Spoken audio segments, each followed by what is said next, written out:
Holy crap. I love you guys, you're absolutely insane. Ever since my starved meme popped off, my other videos have been gaining traction as well, especially my Sonic.exe video essay from a few months ago.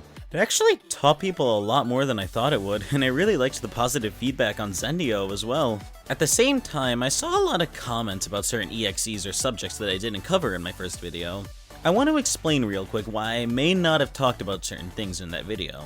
The point of that video was to go over 4 basic concepts that made Scary Sonic work out, and were good examples of a foundation for other EXEs like them. Those 4 concepts are exaggeration, virality, faker, and scopophobia. I respectively chose Xenophanes, Lord.exe, Hog, and EYX as points of contention for those subjects. I wish I could have talked about more, but trust me, the video would have been really bad if I did. That's why I ushered people to engage in the community and check out what it had to offer. Fast forward to today, and I noticed that a lot of the things people had to say were pretty consistent. I asked if people wanted to see me make a follow-up video, and the clear response was yes. So here I am, folks, and this time the video is about you. I will be responding to your opinions on the first video and bring up stuff that you wanted me to bring up. Bear in mind that not all of these characters are considered EXEs by their creators, and this video is just generally about creepypastas. Here we go! I saw a lot of people enthusiastic about an EXE named Exetior by Jay's Kois. In the last video, I talked about how most EXE fan games are just reimaginings of the first game. The Nightmare series is the primest example of this. I never mentioned this in the last video, but the creator of the game adaptation of the original creepypasta, MY5T Crimson, made his own sequel with a story he made himself. This would be known as Sally.exe, where Sonic characters Amy, Cream, and Sally were placed in new deadly situations just like Tails, Knuckles, and Robotnik before them. A lot of fan games would remake Sally.exe on top of the original game, a good example being a fan game called One More Round. Anyways, the Nightmare series was not exempt of this. The Nightmare series consisted of 2 games, Nightmare Beginnings and Continued Nightmare, being different takes on the original game and Sally.exe respectively. What made these games stand out were the fact that they had multiple endings and gameplay that wasn't as linear, and standing at the heart of it all was Exetior, a more fleshed out version of Sonic.exe that acted in the Sonic universe, as opposed to X being a character in the real world. What makes Exetior special, you may ask? Well, he seems to be a glorified fallen angel. I don't know what I was expecting anyway, so maybe I should bite my tongue. Alright, imagine, if you will, Pokemon Sun and Moon.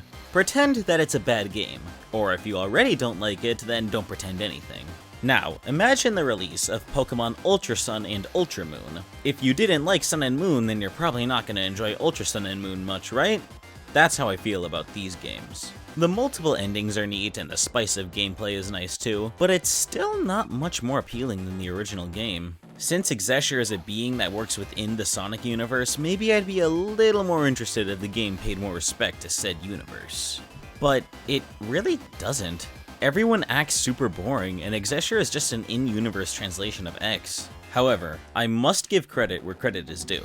Exetior and his games started somewhat of a renaissance. People were inspired by it to make better fan games and better EXEs. The Nightmare series was a huge creative risk, and I respect it for that. And by extension, I opt to give more credit to Sonic.exe Spirits of Hell. This fan game took everything the Nightmare series tried and did it better. The gameplay is a lot more fleshed out, and the characters have more personality. The antagonist, Exeller, is still basically just a fallen angel, but it's whatever. They may not entirely be my thing, but I have huge respect for these games for inspiring a new generation of creators. I didn't mention Needlemouse in my last video because that video was more so focused on character design rather than story, but I'd be more than happy to talk about her here, because Needlemouse is freaking genius. Needlemouse is a complete rewrite of the original creepypasta in the form of an analog horror series.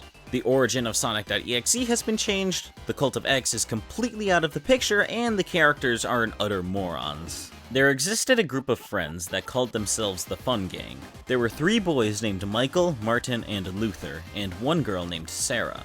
One day in the 60s, they all went to a party. Things got a little more dicey than anyone would like to admit, and it resulted in Sarah's untimely death. The boys hid the body near a lake and never told anyone about what happened. Decades later, a studio for Sega of America was built over Sarah's body. Something had been torturing her soul for the 30 years she lay dead, but she found a way inside a development disc of Sonic 1, which was worked on by Luther, who worked at Sega. Because of this, the rest of the Fun Gang got their hands on this disc, which allowed Sarah to take her former friends into her personal Sonic the Hedgehog hell, where she put them inside the bodies of Tails, Knuckles, and Robotnik. A decade later, two friends named Tom and Kyle got their hands on the disc and made videos about it on their YouTube channel. Even though these two had nothing to do with Sarah, she still abducted Kyle and took him into her world, having him possess Mecha Sonic. I freaking love this. Sarah isn't some entity born from the void who came to Earth. She's a tortured soul. Sonic's friends aren't sentient. They're vessels possessed by those that Sarah swore revenge on. Sarah didn't want to enslave all of humanity. She only abducted Kyle out of pure malice. Shut Up Jojo, the creator of Needlemouse, did the impossible and made the story of Sonic.exe good. As I'm writing this script, the finale of the series is being worked on. There's some higher entity influencing Sarah's actions. Luther has been fighting back, and I can't wait to see how it all plays out. Fatal Error, to put it simply, is cool as hell. He's one of many sons of a sentient AI known as Fatal Prime, who went off by himself to take over a copy of Sonic 3 and Knuckles. While the stuff he does is pretty freaky, he's not particularly scary himself. But look at him! Fatal Error was created by a talented individual named Anorak. His art style really brings out the best in Fatal. I love the red, his four arms, the eye on his tummy, all of it. And his true form is pretty freaking great as well. Among all of this, I think what makes Fatal Error really shine is how much world building there is around him. Fatal Error's mother, Fatal Prime, is still out there. Fatal has to worry about a rival virus named Node, and his main goal is to win over the multiverse. After all, he turned Sonic 3 and Knuckles into his own personal hell without the help of his mother. What else is a god to do? The glitchy virus theme also fits the Sega Genesis well, especially when combined with the errors typically associated with PCs. Overall, this EXE slaps really freaking hard. I eagerly await his upcoming Friday Night Funkin' mod, The Fatal Files. People often credit No More Innocence for being the scariest EXE. I didn't talk about him in the last video because I felt like his concepts could work without Sonic, but I don't mind discussing him here. No More Innocence, created by Dumby, tells the tale of a fake version of Sonic the Hedgehog 2 being sold to children. Some ghastly figure oversees sales of these cartridges, disguising as Sonic when inside the game and as a Sega employee in the real world. Those who play this bootleg suffer an addiction, as well as serious symptoms such as fatigue, a fever, and even hospitalization. Authorities who tried to investigate these cases suffered from extreme paranoia. The most twisted thing about No More Innocence is that he has no desire to actually murder his victims. He merely likes toying with their suffering. He's extremely arrogant and doesn't get annoyed often, but if you manage to piss him off, you will feel his wrath. His design is the definition of unsettling, and just looking at him is enough to fill someone with dread. He has every right to be the scariest EXE for many people.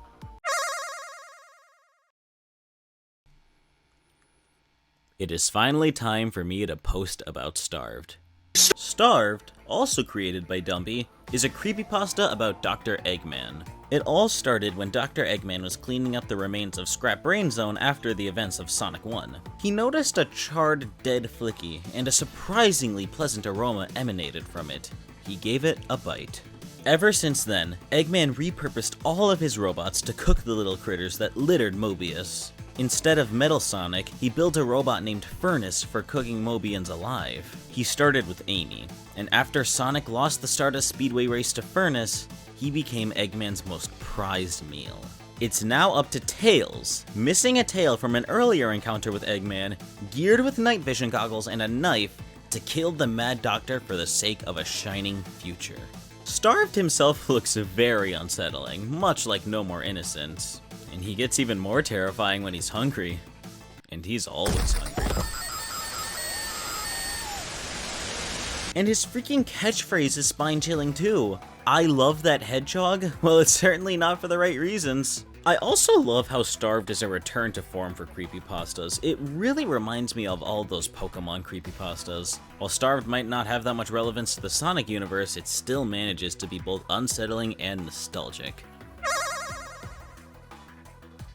When Sonic.exe first popped off in popularity, everyone's first instinct was to apply its tropes to other media. Video game creepypastas were always a thing, with the most notable example being Ben Drowned, which established a lot of those tropes we see today. Thing is, Sonic.exe took them and made them way too on the nose, which is why it was bad. It really wasn't gonna make these other games or stories much better, but it didn't stop people from trying. And there was no better target from this than Sonic's former rival, Mario. The EXE community still tries their hands at other franchises such as SpongeBob, Undertale, and even freaking Dig Dug. But Mario is definitely in second place, so much so that the Excyclopedia even now accepts Mario.exe submissions. I know who my favorite non-Sonic creepypasta character is. Ladies, gentlemen, and NBs, meet MX. Created by Bot Mario, MX originates from a game known as the Mario 85 PC port. This particular copy of Super Mario Bros. Was a gift for a kid named Lucas from his Uncle Mark. You play as Luigi, and it doesn't take too long for the game to get weird. The music is a lower pitch, the power-ups suddenly vanish, and the background turns pitch black like the night sky once you advance some more, with the clouds grinning devilish smiles. When you get to the end of 1-1, you hear the words, "Innocence doesn't get you far." You see Mario with a toad, until Mario transforms into a hulking beast, tossing the toad at the goal pole, slicing him in half. It's your cue to run. As you make your way back to the beginning of the level with that thing hot on your tail, he falls into a pit, only for him to jump back out while shouting a monstrous wahoo! And eventually, you finally find refuge in a pipe. The creature speaks out, specifically to Lucas, claiming that the fun will never end. I freaking love this design. In the appeal of Sonic.exe, I said this: "We have proved that it is possible to find the correct formula for making good horror content out of existing friendly IPs, and there was no better way to demonstrate it than with Sonic the Hedgehog." And I still stand by that. With Mario, you can either do exaggeration or play off the fact that he's a jolly fellow, but those concepts are already explored better with Sonic.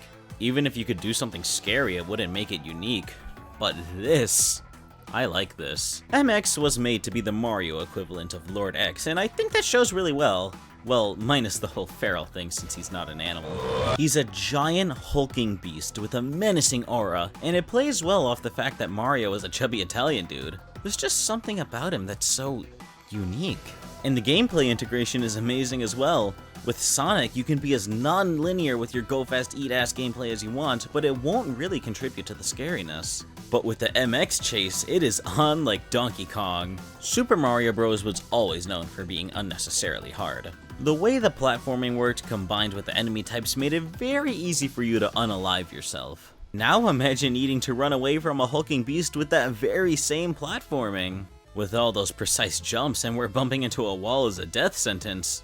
It's especially frightening when he jumps out of a pit that's normally supposed to kill you with that blood-curdling wahoo! This man can do what Mario can do, but better.